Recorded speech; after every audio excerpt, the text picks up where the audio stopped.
करनाल में आलू प्रौद्योगिकी केंद्र शामगढ़ में तीसरा 4 दिवसीय आलू एक्सपो का आयोजन हुआ। कृषि मंत्री जेपी दलाल ने भी आलू एक्सपो में शिरकत की। वहीं तमाम किसानों और कृषि विशेषज्ञों ने भी प्रदर्शनी में शिरकत की है।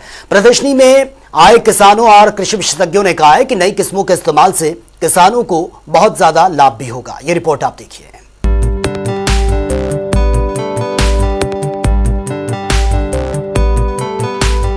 करनाल स्थित आलू प्रौद्योगिकी केंद्र शामगढ़ में तीसरा 4 दिवसीय आलू एक्सपो का आयोजन किया गया। इस एक्सपो के समापन पर प्रदेश के कृषि मंत्री जेपी दलाल ने मुख्य अतिथि के रूप में शिरकत की। उन्होंने आलू प्रदर्शनी में विभिन्न नई किस्मों को देखा और किसानों को इन्हें अपनाने की बात भी कही। यहाँ पर जो आलू प्रौद्योगिकी सेंटर है शामगढ़ में, इसमें 4 दिन का किसानों का मेला था। सारे देश के उत्कृष्ट कृषि वैज्ञानिक इसमें आए और नई नई तकनीकी, नए नए बीज, कौन सी वैरायटी हमारे देश के लिए कामयाब हो सकती है उसका प्रदर्शन कर रहे हैं।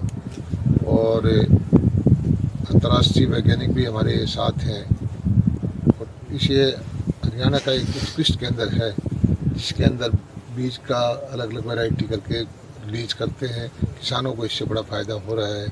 किसान यहाँ से बीज ले जा करके आगे बीज बना करके बेचते हैं और ये अलग अलग वैरायटी जो यहाँ हमारे देश में कामयाब हो सकती हैं उनका प्रदर्शन यहाँ पर होता है।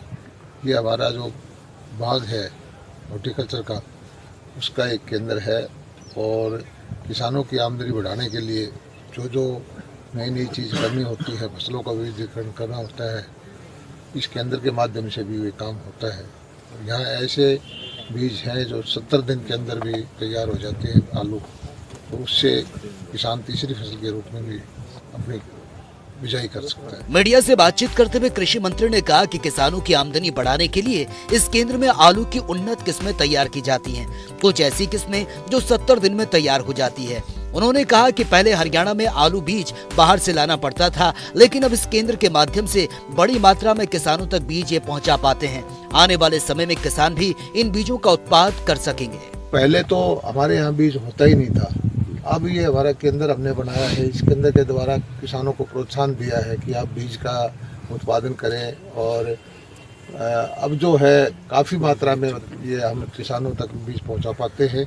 और आने वाले वक्त में किसान जो इस बीज पैदा करने में लग जाएंगे तो मैं समझता हूं कि हमें बाहर से बीज लाने की जरूरत नहीं पड़ेगी। सर कई वैरायटी ऐसी है जो नमकीन पानी में भी हो जाती हैं, तो हाँ, ये जान करके मुझे बड़ी आश्चर्य हुआ कि हाँ, 1-2 वैरायटी ऐसी बताई हमारे वैज्ञानिक ने, कृषि वैज्ञानिकों ने, कि भी जो बिल्कुल खारे पानी में हो जाती है। तो इससे तो हमारी जो खारे पानी का जो भूमि है, खारे पानी के जो किसान हैं, उनकी जीवन दशा ही बदल जाएगी। क्योंकि खारे पानी के अंदर जब बारिश होती है तो थोड़ी एक आध फसल ले पाते हैं। उसी क्षेत्र के किसानों को बहुत बड़ा लाभ इससे होने वाला है। वहीं प्रदर्शनी में आए किसानों और कृषि विशेषज्ञों ने कहा कि नई किस्मों के इस्तेमाल से किसानों को बहुत लाभ होगा। देखो, किसान जो भी है, अगर एग्रेसिव किसान है, अगर अच्छी खेती करना चाह रहा है तो बेनिफिट तो बहुत है। इतनी लागत है वो भी हमारी नहीं निकल पा रही है। लेकिन कुछ जैसे प्रोसेसिंग वेराइटियाँ हैं हमारी, उनमें रेट हमें अच्छे मिल जाते हैं। जैसे कि फ्राई सोना हो गया, चिप्सोना हो गया और चिप्सोना 3 हो गया और अपना ये फ्राई होम हो गया। फ्राई होम का मैंने जैसे लाइसेंस ले रखा है। इसकी इतनी डिमांड है अभी बहुत ज़्यादा।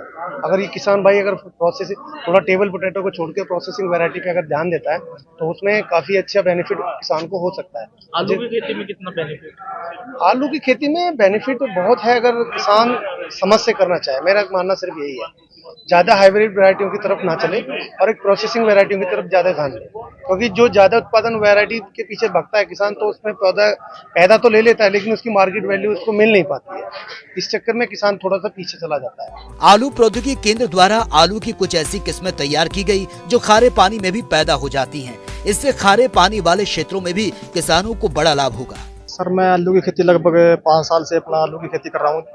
इसमें मेरे पास विभिन्न प्रकार की आलू की प्रजातियां हैं, जिससे मैं पूरे मतलब कि अपने यहाँ करनाल डिस्ट्रिक्ट से मैं बिलोंग करता हूँ। यहाँ पे सीड प्रोडक्शन करके पूरे इंडिया में सप्लाई दे रहा हूँ। इससे क्या है कि फार्मर को जो पुराना ट्रेंड चला हुआ था कि पंजाब से सीड लेना है, कहीं और से लेना है, क्योंकि हरियाणा भी स्टेट एक ऐसा है कि बीच में जिसकी मिट्टी क्लाइमेटिक कंडीशन बहुत बढ़िया है, तो यहाँ से जो अदर स्टेट के किसान हैं वो हरियाणा से सीड लेके आगे मल्टीप्लाई कर सकते हैं। इससे क्या है कि हरियाणा वाले किसानों को बेनिफिट हो रहा है, उन्हें उच्च क्वालिटी का सीड भी हम आगे दे रहे हैं। इससे जो अदर स्टेट के किसान हैं उनको भी अच्छी गुणवत्ता का सीड प्राप्त हो रहा है, जिससे उनकी आय भी जो है डबल हो चुकी है। वहीं प्रदर्शनी में आए किसानों और कृषि विशेषज्ञों ने कहा, नई किस्मों के इस्तेमाल से किसानों को बहुत लाभ होगा। इसके साथ ही आधुनिक तकनीक का इस्तेमाल खेती से और अधिक उन्नति भी होगी। करनाल से जनता टीवी के लिए कमल मिड्ढा की रिपोर्ट।